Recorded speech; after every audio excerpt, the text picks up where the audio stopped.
नमस्कार, आपण पाहताय टाइम्स ऑफ नगर. आज पुन्हा एका अशा व्यक्तिमत्वासोबत आपण चर्चा करणार आहोत.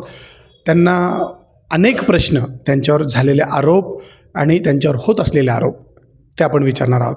कारण सध्या जर आपण सोशल मीडिया जर उघडला तर त्याच्यामध्ये एकच व्हिडिओ येतो आणि त्या व्हिडिओमध्ये असं म्हटलं जातं की 13 मेरा रिश्ता क्या, 15 लाख 15 लाख. ती पार्टी आहे AIMIM आणि ते नेते आहेत माजी खासदार इम्तियाज जलील आणि त्यांच्या पक्षाचे शहर जिल्हाध्यक्ष डॉक्टर परवेज अशरफी आपल्यासोबत आहेत आणि डॉक्टर साहेबांवर देखील भरपूर आरोप आहेत आणि आज दिलखुलासपणे आपण त्यांच्याशी चर्चा करणार आहोत. डॉक्टर साहेब, टाइम्स ऑफ नगरमध्ये आपलं हार्दिक स्वागत. थँक्यू. एकंदरीत आपण पाहतो की जे मी आता बोललो आहे त्याचपासून आपण सुरुवात करूयात आणि मग नंतर महानगरपालिकेकडे येऊयात.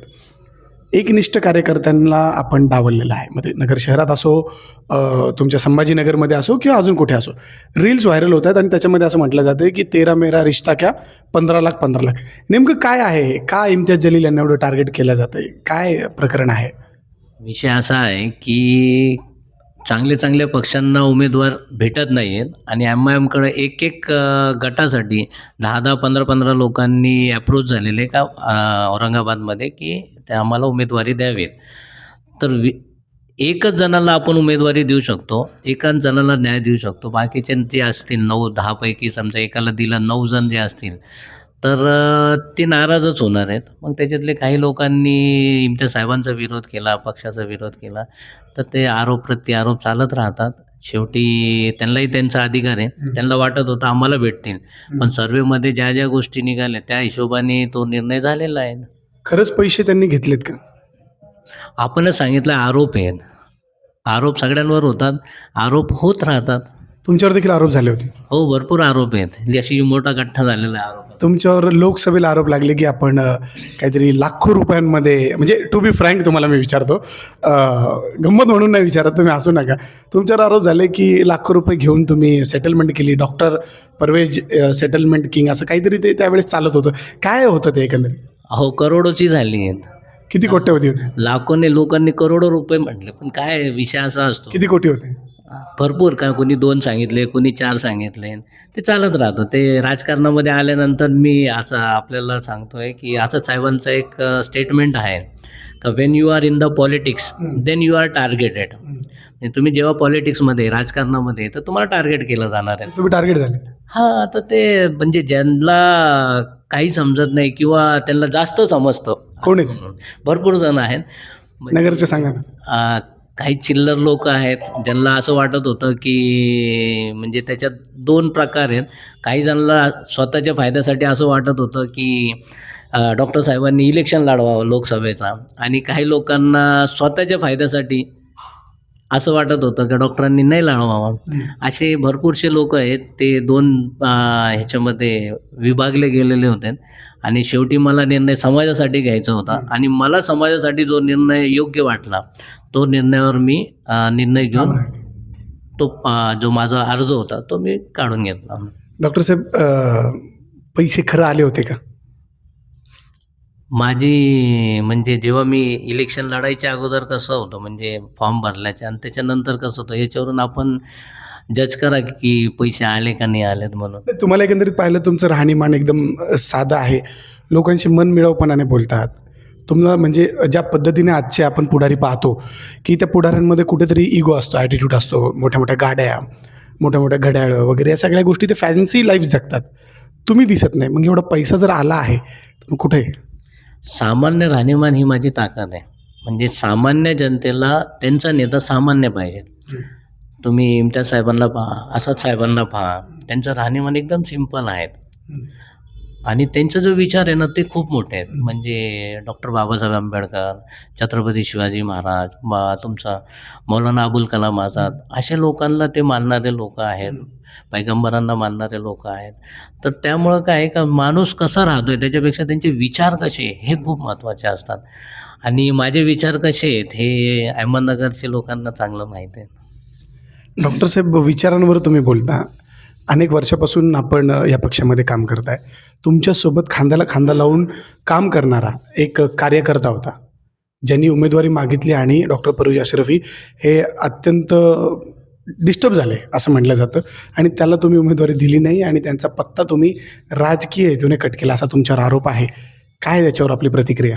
असं काही नाही आहे. आम्ही जेवढे अर्ज अहमदनगरमधून आले होते इच्छुक उमेदवाराचे ते सगळेच इम्तियाज साहेबांचे म्हणजे कार्यालयामध्ये दिलेत. त्याचा इंटरव्ह्यू जे आहेत इम्तियाज साहेब आणि त्यांची टीमने घेतला आहे आणि त्याच्यावरून त्यांनी डिसिजन घेतलं की कोणाला MIMचं तिकीट द्यायचं आणि कोणाला नाही द्यायचं. त्याच्यात पण सरफराज जागीरदारचा पत्ता आपण कट केला. कट करायला माझ्या हातात थोडी होतं. माझ्याकडे अधिकार नव्हते ना तिकीट द्यायचे. ते असं सांगतात की डॉक्टर परवेज अशरफींना मला नगरसेवक म्हणून पाहणं ते कठीण होतं. ते काही बोलतील. ते आमदार जरी झाले तर मला काय फरक पडणार. मी आहे तसं सामान्य माणूस राहणार आहे. तुमच्या शुभेच्छा त्यांच्यासोबत. शुभेच्छा आहे, 100% शुभेच्छा आहे. निवडणुकीचा आता विषय छेडलाच आहे आपण. तर निवडणुकीमध्ये आपण 6 उमेदवार रिंगणात उतरवले आहेत आणि 4 मुकुंदनगरमधनं 2 बाहेरून. कशी स्ट्रॅटर्जी असणार आहे? त्यांचे स्टार प्रचारक कोण असणार आहे? त्या स्टार प्रचारकांचं नियोजन कसं नगर शहरामध्ये आपण आखताय? बॅरिस्टर असदुद्दीन ओवैसी साहेब अहमदनगरमध्ये येत आहेत. प्रभाग क्रमांक 10 आणि 4मध्ये त्यांची रॅली आणि सभा होणार आहेत. सुरुवात झाली. इथून याच्यानंतर महाराष्ट्राचे मोठे मोठे नेते बिहार, उत्तर प्रदेश, गुजरात, वेस्ट बेंगॉल इथं जे MIMचे जे मोठे नेते आहेत ज्यांना लोक म्हणजे स्टार प्रचारक म्हणून ते पाहण्यात इच्छुक आहेत, हे सगळे लोक अहमदनगरमध्ये येऊन आपले जे 6 उमेदवार आहे यांच्या सगळ्यांचा प्रचार करणार आहेत. त्यांची सभा कुठं होणार आहे? असद साहेबांची जी सभा आहे ती मुकुंदनगरमध्ये आहे, पण रॅली जी आहे ती जी प्रभाग क्रमांक 10 आहे सर्जेपुरा कोटला हे पट्टा घेऊन मग मुकुंदनगरचे जी दर्गा आहे हजरत दम बारा हजेरी दर्गा आणि हजरत शाह शरीफ रहमतुल्लाह अलैह यांची दर्गा, तिथं ते दर्गामध्ये जाऊन तिथं म्हणजे दुआ वगैरे करून मग पुढची त्यांची तुम्हाला परवानगी मिळेल एवढी? हां, का नाही भेटणार आहे. आचारसंहिता आहे, निवडणूक लागलेली आहे आणि ते निवडणूक प्रचारासाठीच येत आहेत, तर प्रशासन आम्हाला 100% परवानगी. मागच्या वेळेला ओवीसी हे नगरमध्ये येऊन गेले आणि ओवीसी आणि इम्तियाज जलील माजी खासदार हे येऊन गेले आणि नंतर आपण सोशल मीडियावर पाहिलं की अनेक टीका त्यांच्यावर झाल्या, खुराड बोकडं वगैरे म्हटलं गेलं. याच्यावर काय होईल? त्याच्यासोबत अजून टीका टिप्पणी काही जणांवर झाली. एक तर रिकाम टेकडा म्हणून झालीत, मग एक चिकनी चमेली म्हणून एक चांगलं म्हणजे व्हायरल झालेला रील आहेत, मग त्याच्यावर पण थोडंसं प्रकाश टाकलं तर बरं होईल. तुम्ही एकंदरीत एकनिष्ठ कार्यकर्त्यांना डावलता असा आरोप आहे. एकनिष्ठ कार्यकर्ता आपण कोणाला म्हणणार की जो एकनिष्ठ कार्यकर्ता असतो तो पक्षाचा आदेश मानतो.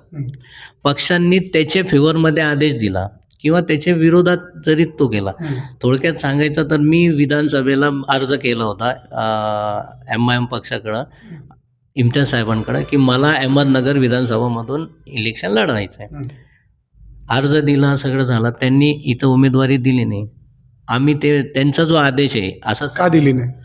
त्यांनी अहमदनगर पूर्ण महाराष्ट्रामध्ये फक्त 16 सीट लढवायचा हे आझाद साहेबांचा निर्णय झाला. ते 16 सीटवर त्यांनी पूर्ण लक्ष केंद्रित केलं आणि आझाद साहेब इम्तियाज साहेबांचा आदेश होता की आपल्याला अहमदनगर लढवायची नाही, तर आम्ही तो मान्य केला आणि परत आम्ही MIMचं काम अजून ताकदीने उभं करायचा प्रयत्न केला. कदाचित आम्हाला वाटलं की आपण कुठं कमी पडतोय, मग अजून ताकदीने उभं केलं. तर माझ्यासोबत जी टीम होती ही सगळी जे माझ्यासोबत कंटिन्यू उभी राहिली याला म्हणणार एकनिष्ठ. जर आपल्याला पक्षाने तिकीट नाही दिलं आणि आपण पक्षाविरोधात जाऊन दुसऱ्या पक्षाचे तिकीट घेतात किंवा पुरस्कृत होत आहेत, तर मग याला एकनिष्ठ म्हणावा की बंड म्हणावा हे आता जनतेला माहीत आहे. एकंदरीत आपल्यावर मोठी जबाबदारी आहे की आपल्याकडनं अशी माहिती आम्हाला मिळते आहे की आपल्याकडनं पक्षाने असं लिहून घेतलं आहे की जर हे निवडून आले नाही तुमचे जे उमेदवार आहेत तर तुम्हाला देखील पक्षातून बाहेर काढण्यात येईल. महाराष्ट्रातील जेवढे पदाधिकारी आहेत सगळ्यांकडून इम्तियाज साहेबांनी आणि असद साहेबांनी लिहून घेतलं आहे की आपण जे इलेक्शन लढवत आहेत तर आपण सांगावे आपण किती उमेदवार लढवणार आहे आणि जर तिथं रिझल्ट आला नाही तर 16 तारखेला आपल्याला घरी बसावं लागेल. तर ज्या लोकांना एवढी गॅरंटी होती, जसं आम्ही 12 वर्षापासून इथं काम करतो, तर आम्हाला खात्री आहे का आम्ही सीटं निवडून आणू शकतो, तर त्या लोकांनी तिथं लिहून दिलं आहे की हो आमची जबाबदारी आम्ही निवडून आणू म्हणून. जर भविष्यात असा तुम्हाला आमच्याकडनं शुभेच्छा, तुम्ही लढा, जिंका, आमच्या शुभेच्छा आहेत तुम्हाला. पण एक प्रश्न आता या ठिकाणी असा निर्माण होतो की जर दुर्दैवाने काही झालं, डॉक्टर अशरफी कोणत्या पक्षात जाणार? पहिली गोष्ट तर असं काय होणार नाही आहे. 16 कोणत्या पक्षात जाणार? 16 तारखेनंतर कोणता पक्ष आवडेल तुम्हाला? 16 तारखेनंतर तुम्हाला भाजपची बी टीम असं म्हणतात. ते ऐकू ऐकू मला 12-13 वर्ष झालेत बी टीम. 12 वर्षानंतर बी टीमला स्वीकारणं. आत्तापर्यंत मला हे समजलं नाही की भाजपला स्वीकारताल का तुम्ही? जातीवादी पक्षासोबत आम्ही कधी गेलोच नाही आहेत. कोणता पक्ष आवडेल? जायचं कशाला? एम आपले एकदम एकनिष्ठ समाजवादी.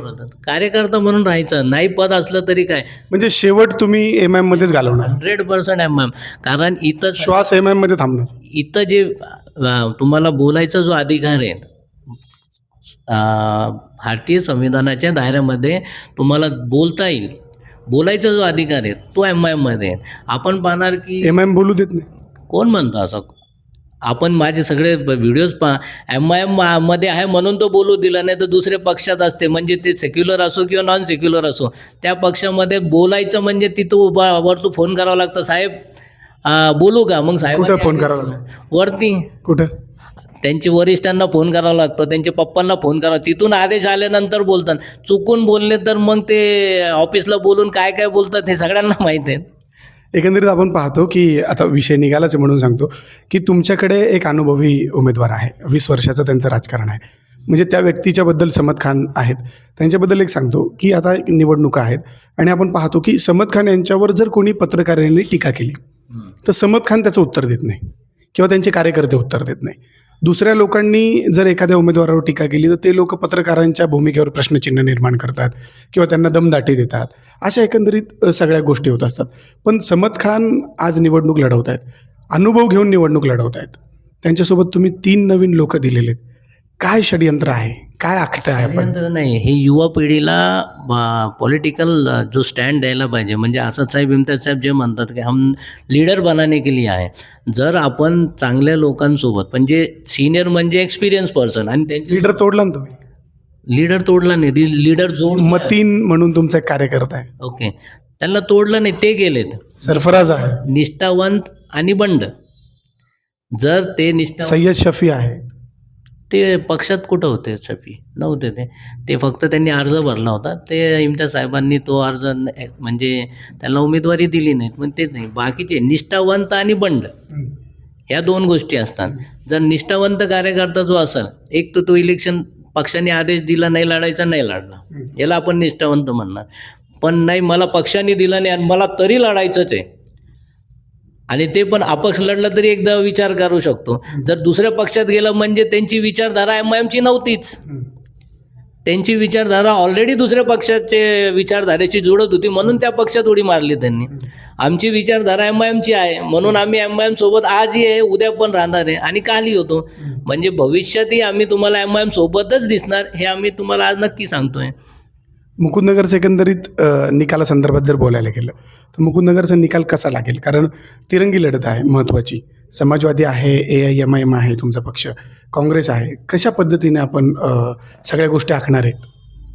4ची 4 तिथले पतंग येतील. 10 नंबर प्रभागामधले दोन्ही पतंग येतील. 6चे 6 उमेदवार. 100% रिझल्ट अहमदनगर महानगरपालिकेमध्ये एमआयएमचा लागणार आहेत.